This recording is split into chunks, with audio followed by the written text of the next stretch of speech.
It was November 26, 1993. It was the day after Thanksgiving, otherwise known as Black Friday. And even though I had spent a number of years working in retail, I had no choice but to go out and partake in the shopping frenzy of that day. See, the ad that was in the paper said, "Deals of a lifetime." How could anybody pass that up? And especially since in one of those deals of a lifetime was a bicycle that we were looking to get for my daughter as her Christmas present from Mom and Dad. It was to be her big girl bike. So I came up with a plan. Now, I had a couple stops I had to make before I went to the store. I needed to get donuts for work, and I had to stop and get gas. And the store opened at 6 o'clock, so I thought, I'm gonna leave 20 minutes early, get my donuts, get the gas. And as I was pumping the gas, I noticed something very unusual. There were no other cars on the street. And I thought to myself, you got the system figured out. The time to go, first thing when the store's open. So I got back in the car and drove to the store. And then it hit me as to why there were no cars on the street. They were already in the parking lot. They too had to take advantage of the deals of a lifetime. Well, I was able to get the bike. We were able to surprise my daughter. And I didn't think too much else of it until the following year when the same store ran the same ads with deals of a lifetime once again. And I couldn't help but think of that ad and that tagline, deals of a lifetime, in looking at the readings today, because the true deal of a lifetime is present in these readings for us. In that first reading from Isaiah, we hear the Lord say to Cyrus, "I have called you, I have given you your title." That's a message for us as well.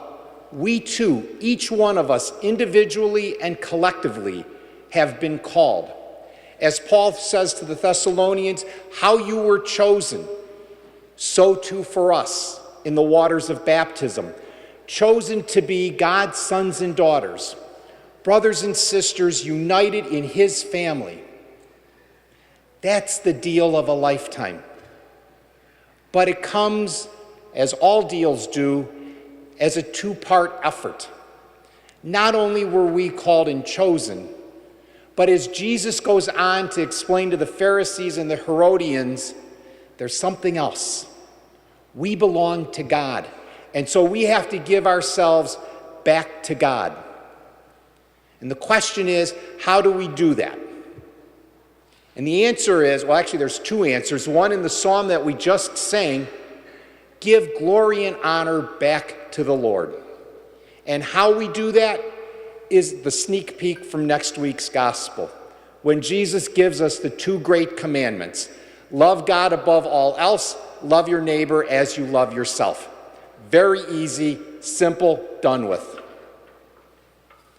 But just as the Gospels take a turn here as we hear from Matthew, and we don't hear as many stories about the parables and the teachings of Jesus, but rather the challenges to Jesus as he's proceeding to the cross, so too it becomes a challenge for us to reach out to more than just our family and our close friends, to be Christ to everybody, to the poor, to the marginalized in our society, to everyone that we come into contact with, no matter where we are or whomever we're with.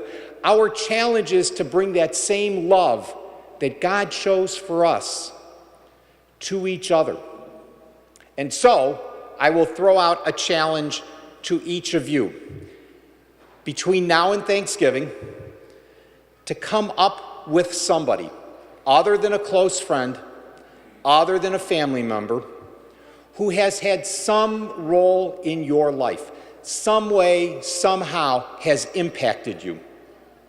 And reach out to that person with a letter. No email, No texting, that's too easy. Take the time to write a letter to that person, to thank them for what they have done for you, to thank them for the gift of themselves in helping you in your life. I've done this the last couple of years, and the results have been just unbelievable. It could be a coworker, it could be a boss, a teacher. I've had great experiences with all of those. My favorite one is with a former boss of mine who I knew from my retail days, as a matter of fact. And he was somebody who was not very Christian, but he wound up marrying a very, very, very, very Catholic lady, and they have been together now since 85. I don't know how many years that is, 29 years. But they've been together, and I sent him a note, and I got a phone call back from him. And words that I never thought he would say to me, never did I imagine this. He said, "Isn't our God awesome?" He converted to Catholicism, is very active in the Knights of Columbus, is a 4th-degree member in the Knights, very active in church. But it was those words, "Isn't our God awesome?" that really stuck with me. I never would have expected to hear, I never would have heard, had I not reached out and told him how much he impacted me. So my challenge to you is to find that person that you can write to and just let them know. Thank them for being the gift of themselves. Thank them for being part of your life, because that's how we show love. That's how we show that unconditional love that Jesus demonstrated on the cross. And when we share that love and partake in that love, that really is what a deal of a lifetime is all about.